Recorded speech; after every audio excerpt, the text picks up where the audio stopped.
Um, Good morning, everyone, and welcome to the Cabinet meeting of Thursday, 23rd of February 2023.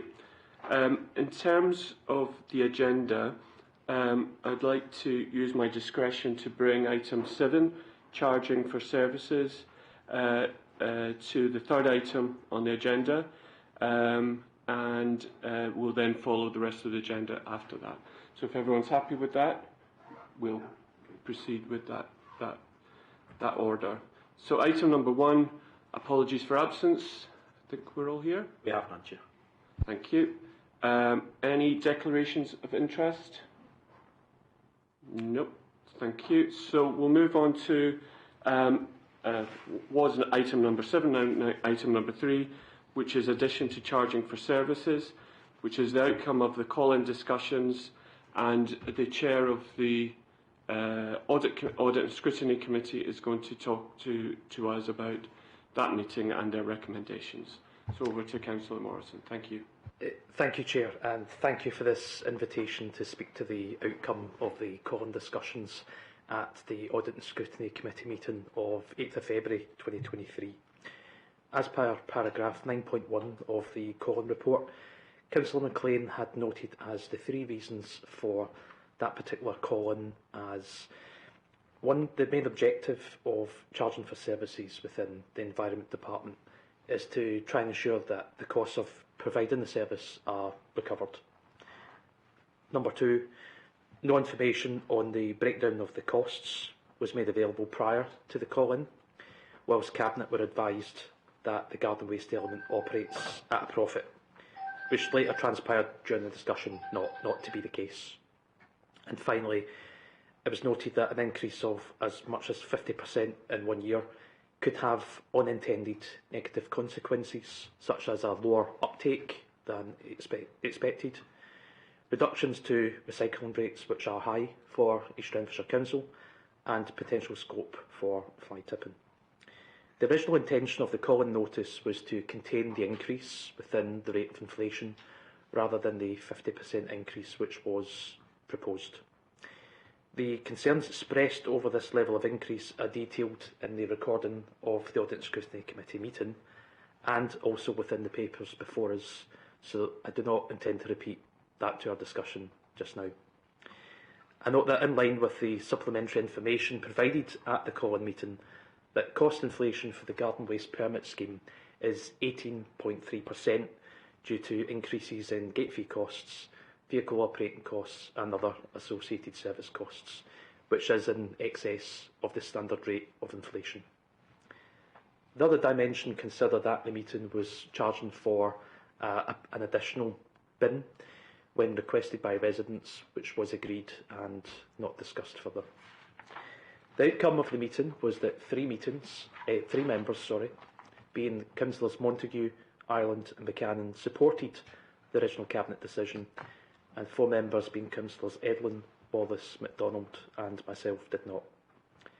During subsequent discussions, the committee carried a motion that recommended an increase to £45 per year.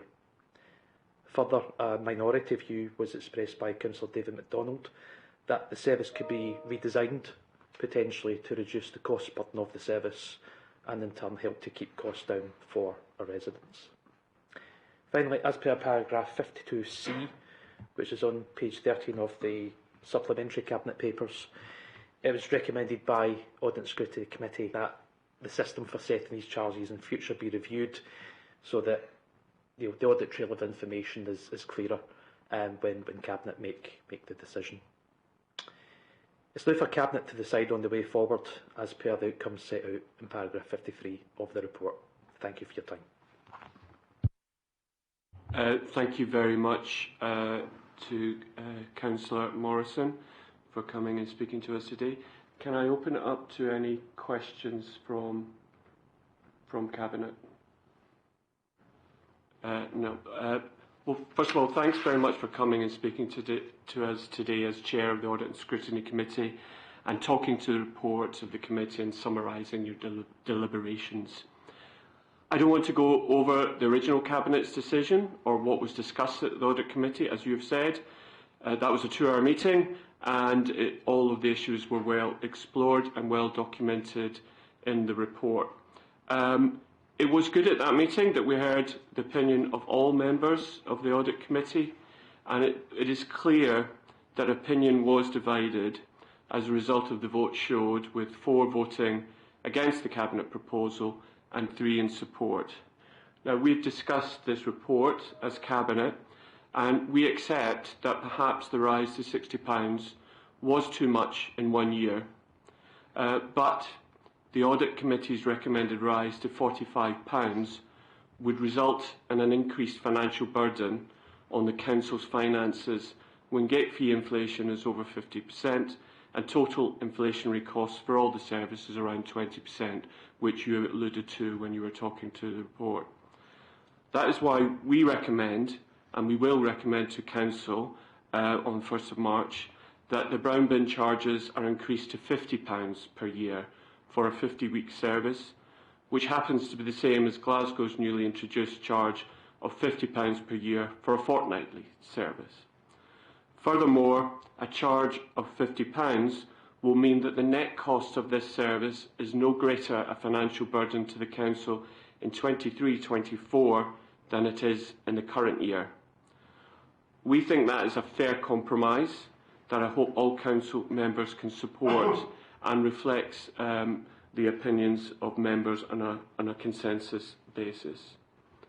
As far as recommendation 2C2 is concerned in your report, Cabinet's view is that there is already due process for reviewing all service charge proposals, firstly through the Budget Strategy Group starting in September, and secondly through the annual Cabinet review of service charges in December. And we will ensure any contentious issues are discussed in advance of approval by Cabinet. Clearly, if members feel this process does not work in future, they will continue to have rights to call in the decision to either the Audit and Scrutiny Committee or to full Council, but I sincerely hope that this will not be necessary. So I thank Councillor Morrison again for drawing this important issue to us and for convening that Audit and Scrutiny Committee. And thanks for the officers, who's not here today, for drawing up the report, because that was quite an extensive report for a two-hour meeting, and it would have taken a lot of time to bring that together. And it would, from my perspective anyway, it was a very fair reflection of everything that was discussed at that meeting. So I suppose formally I asked Cabinet to agree that proposal. We agreed. So thank you, Councillor Morrison, for that item. Now we move on to item number 3, which is the revised risk management strategy 2023-25, and Jill is going to talk to us about this. Thank you, Jill. Thank you. Good morning. As part of the corporate governance arrangements, the Council is required to have effective systems in place to manage risk. The revised risk management strategy and associated risk management framework before you today seek to enable the Council to deliver advanced risk practice by setting out our long-term aims, incorporating risk within service plans and everyday working, and encouraging the use of joint risk registers where possible for projects and partnerships. These documents were considered by the Audit and Scrutiny Committee on the 19th of January 2023 and remitted to Cabinet for consideration today. The previous risk strategy was due to be reviewed in 2020, but this work was delayed due to COVID and associated priorities. The proposed risk management strategy is based on supporting the 5 capabilities and sets out clear objectives and how these will be achieved. It should be noted that this strategy is considerably shorter than the previous one, in large part due to this decision to move all the information relating to the Council's approach to risk management and steps to be taken in our risk process, including risk assessment, analysis and evaluation, how we might treat a risk and monitoring in the risk framework, which seeks to provide a step-by-step guide for anyone involved in this area. Within the strategy and framework, a risk appetite graphic has been included. Risk appetite describes our attitude towards the amount of risk that the Council is prepared to accept in trying to achieve our outcomes, and ranges from 1, a low risk appetite, to 10, a higher willingness to take risks. Following discussion at the Audit and Scrutiny Committee earlier this year, further information has been added to the risk framework to provide additional guidance on how the risk appetite scale based on measures of likelihood and impact which are outlined in Appendix 2 of the framework might work. Finally, training and awareness of risk management is a very important aspect of this work, and, if I may, I would like to bring to the attention of elected members an invitation to attend risk management training on Thursday the 9th of March. I'd like to thank those members who have already replied, and I'm delighted to advise that 9 elected members have already confirmed they are able to attend. In conclusion, the new Risk Management Strategy 2023-25 has been revised and updated to ensure it meets the needs of the Council in this area, and the associated framework has been developed to support this work. I'm happy to take any comments. Thank you. Thanks very much, Jill. And before I open up to questions, I'd really encourage all members to attend that risk management training. It's quite a complex issue, as you can see from the reports. So as many members that can attend that, I think everyone will get benefit from that process. So thanks for that, for organising that, Jill. Can I open it up to questions from Cabinet members? Councillor Anderson. Thanks, Jill. It's actually just a question about interpretation and the diagram in section 9, where there's the 1 to 10 scale, and there's what seems to be reputation, compliance, finance, are all definitely ones. People and culture, operational services. When you've got this broad, like what it goes between 1 and 6, why is it so broad? Ultimately, just ask.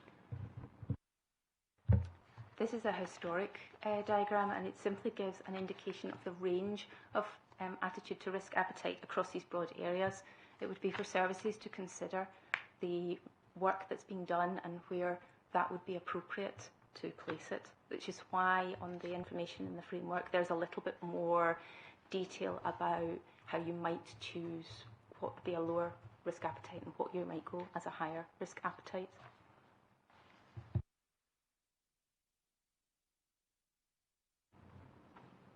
Councillor Anderson, are you coming back? Are you? Well, I'm still just trying to get my head around it and thinking about it. It's just because it's so broad. Just interpretation probably might be something we can discuss maybe later. But if it's so broad, either it is high risk or it isn't, or just. Is it really about the individual situation that we're looking at in that circumstance? Yes, that would be my understanding, absolutely. Any other questions from members? Yep. Jill, we've had the opportunity to talk about this with Lorraine and also with the chair of the Audit Committee. I think, first of all, this is a really good report, right? It shows that risk management is really well embedded in the processes in the Council, which is really good to see, because obviously we're a very complex organisation with lots of things happening every day, and it's good to see that is well embedded process. And I appreciate you reflecting in the final report some of the comments, specific comments I made to you in that discussion. So thanks for that. The one area that I've sort of struggled with is the risk appetite for reputation, and having it graded as 1. The challenge is that, as we know, in an environment where we've got huge financial risk and huge financial pressures on the Council, that we are taking reputational risk every day with the decisions we're making, be it on the budget or any interaction we have with our residents. So it feels as if that might be too high a barrier in an environment where we are actively taking reputational risk and making those decisions every day because of the financial pressures on this Council. So I don't know if you want to respond to that at that point, but we have discussed that fully. So I think what I would recommend is that, and I've discussed this with Cabinet members as well, is that we send the paper or remit the paper back to the Audit and Scrutiny Committee to specifically look at the reputational risk appetite, and if it's still appropriate for it to be one at this stage in the cycle. I know that this is for 23 to 25, and that's obviously where we've got the acute financial pressures and we've got acute financial risk. So I'd like to remit this back to the Audit Committee to consider the appropriateness of the reputational risk appetite that we've declared, and to come back to Cabinet in due course with a recommendation and a review on that. I hope that's clear. Jill, is that clear to you in terms of what we are requesting? Yes, that's lovely. Thank you very much. Very good. Any other comments on that? Oh, yeah, I'm looking forward to the chain, because that's going to help significantly. And I'm pretty sure I'm one of the 9, hopefully, that's accepted already. That's going to increase my understanding of it significantly, I'm sure. So I'm looking forward to that. Right.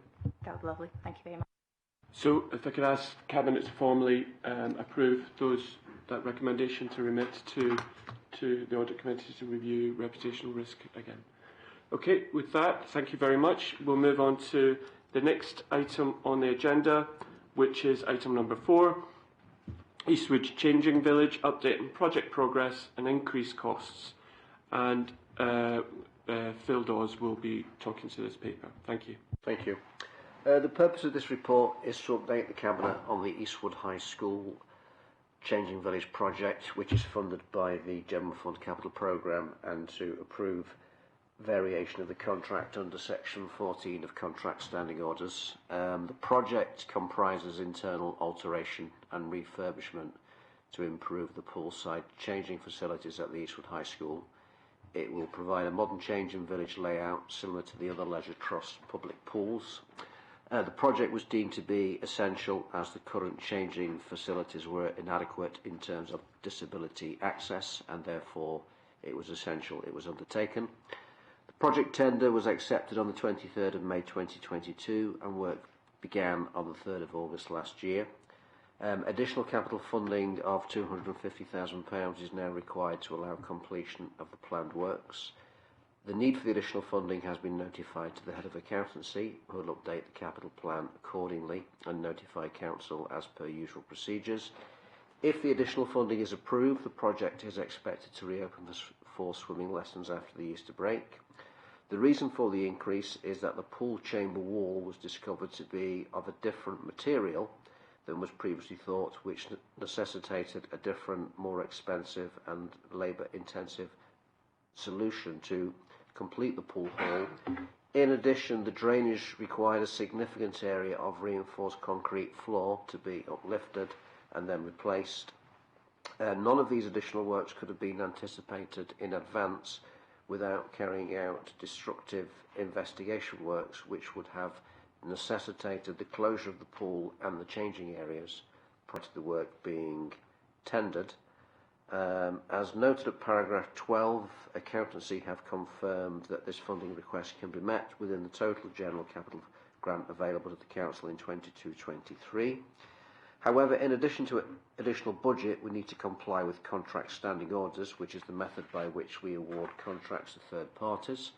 We have an existing contract with the contractor, and if we spend more on the works, we are changing the value of the contract.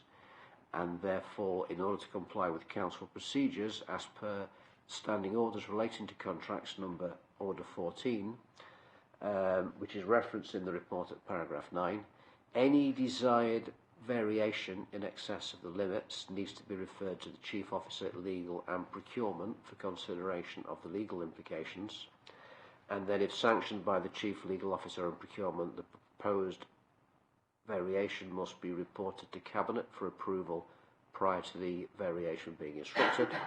The Chief Legal Officer has sanctioned the proposed variation, and therefore Cabinet approval is sought, and as such I'm happy to recommend this report to Cabinet. Thank you. Thanks very much, Phil. Can I open this up to questions? Councillor Cragnell. Can I ask, when was the pool at Eastwood High School constructed? Thank you. I think it was around between 2000 and 2002. I'm not exactly sure off the top of my head, but it was over 20 years ago. And the work that is required at Eastwood Pool for the high school, could that be foreseen when the new high school was being built at all? And was that investigated when the new high school was built? Obviously, that's less than 10 years the new high school was built, so was that ever considered when?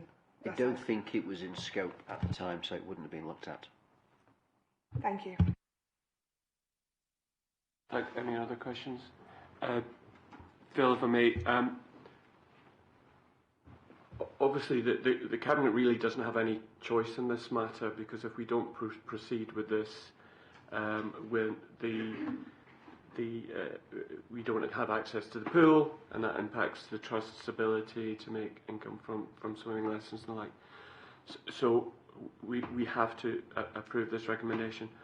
What learnings have we learned from this project, so that we're not going to be in a similar position in future? I think one thing we need to do is to look at the level of contingencies we apply to a project prior to beginning the work. Often for a refurbishment, I think maybe we could increase our level of contingencies. Perhaps as we go through the various stages of design, those contingency levels can decrease, but for example, the Royal Institute of British Architects have a 4-stage process. 1 being the onset and 4 being the final stage. We may wish to look at having contingency levels at which, particularly for a refurb, which may be 100% and perhaps drop down as we go through the design processes. Therefore, sufficient financial provision will be made at the outset, and if we have over provided, then we can reduce those level of contingencies as we progress with the project. That's a very helpful answer, thank you. Can I just ask that, obviously the reasoning behind it is that at the time any testing that would have discovered this would have been intrusive and required extensive examination that would have actually taken away, we wouldn't have been able to use it whilst that was actually happening. But if we're going to be doing anything similar again, is it possible that we should consider that, because then we wouldn't be in this situation? We would actually have known about it in advance, just if any.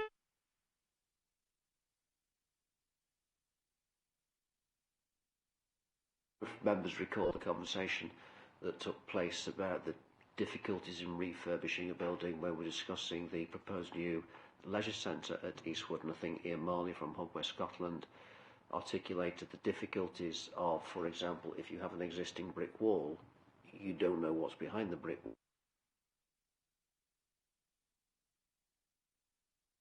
And if you breach it and there's nothing there, you've breached it unnecessarily. So much will depend upon the information available to us from non-invasive surveys, from documentation when a property was built.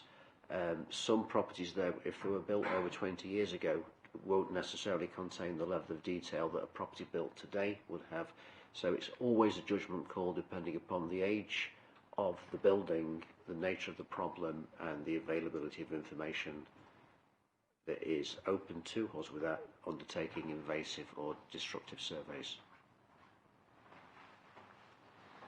Yeah, I agree with you. Like, hopefully the documentation that's available nowadays for anything constructed would then prevent this happening in future. Yeah.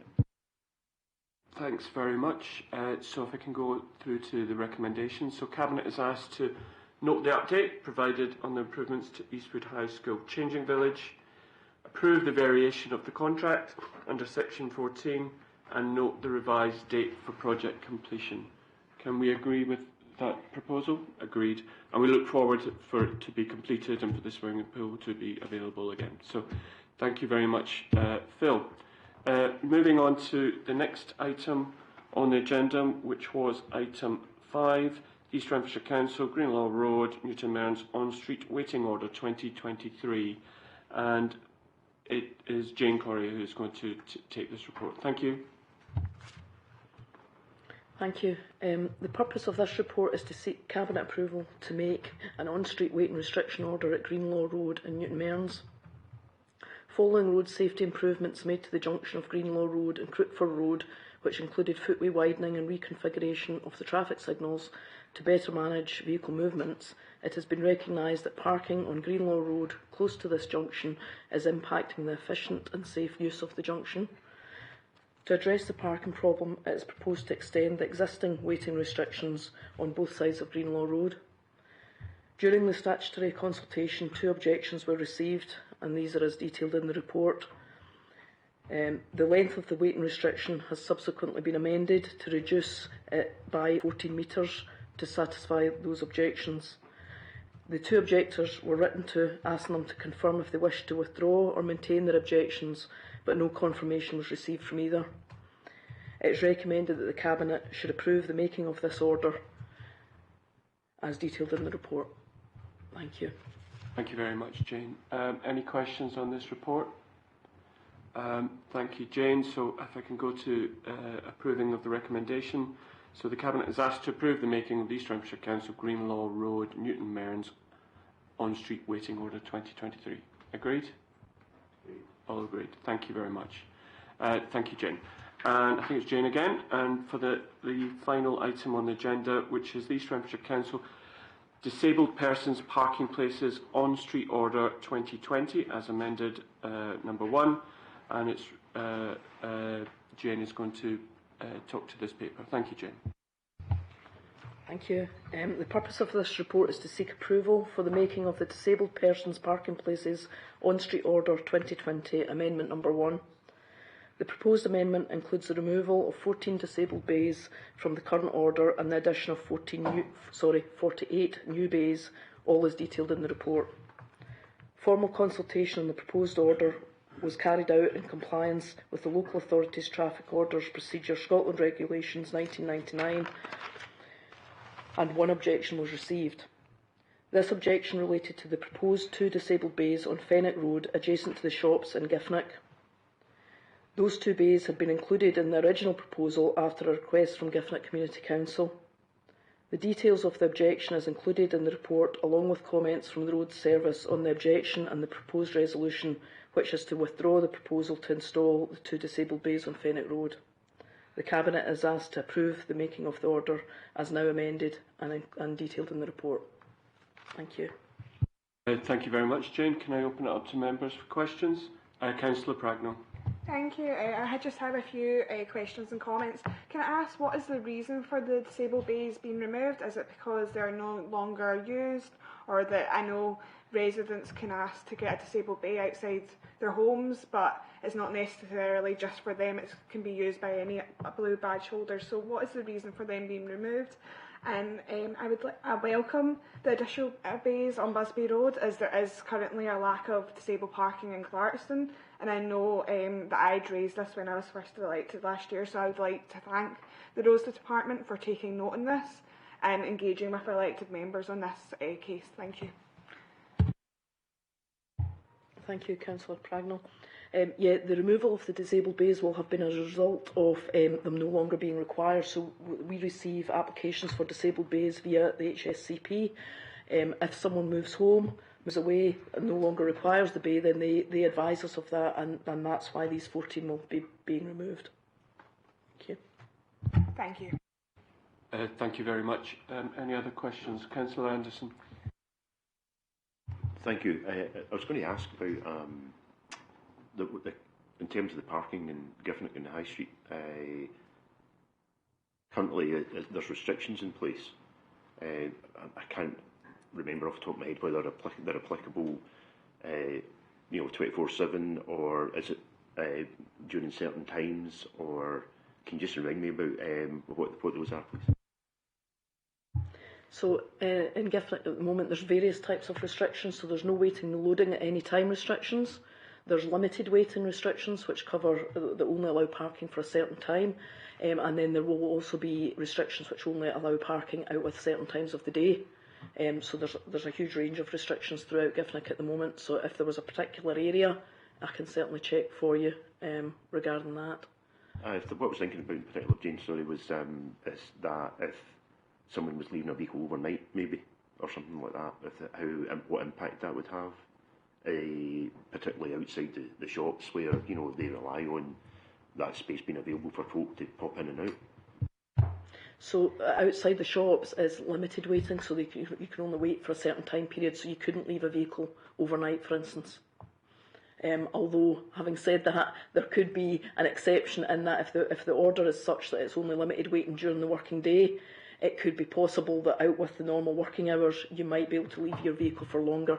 As I said, I would need to check the exact location and the exact order to determine that, but yeah. Yeah, because then if someone then moved it before the restrictions kicked in the morning, yeah, then that would be actually okay.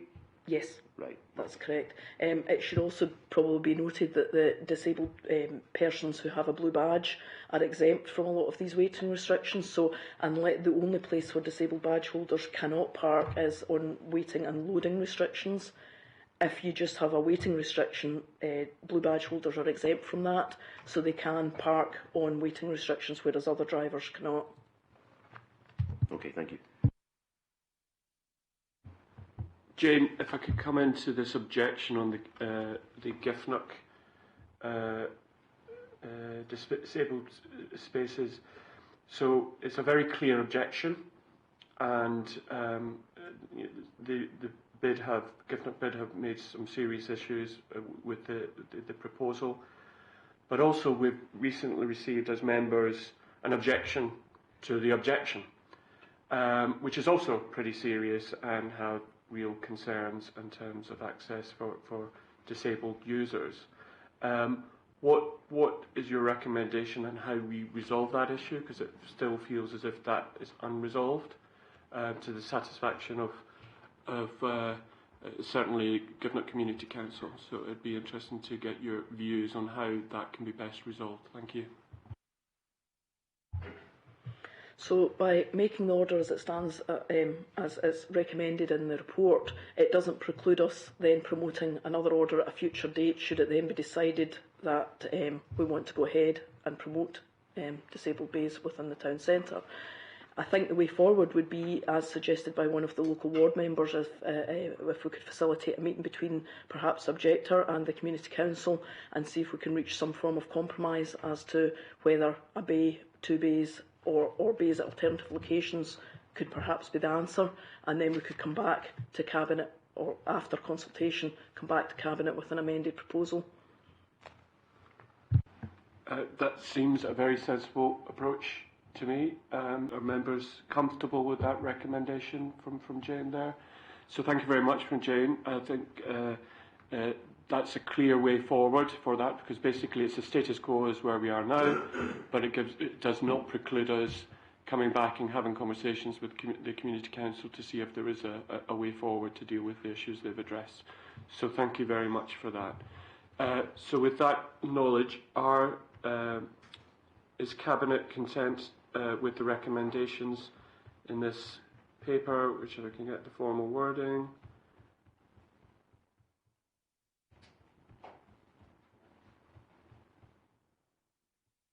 Which is, so the Cabinet is asked to approve the making of East Renfrewshire Council Disabled Persons Parking Places On-Street Order 2020 Amendment Number 1 and delegate to the Director of Environment the implementation of the order in accordance with the associated statutory procedures. Are we all agreed on that? Agreed. So thank you very much. So I think that was the last item on the agenda. So thank you very much for everyone attending today. Thank you very much.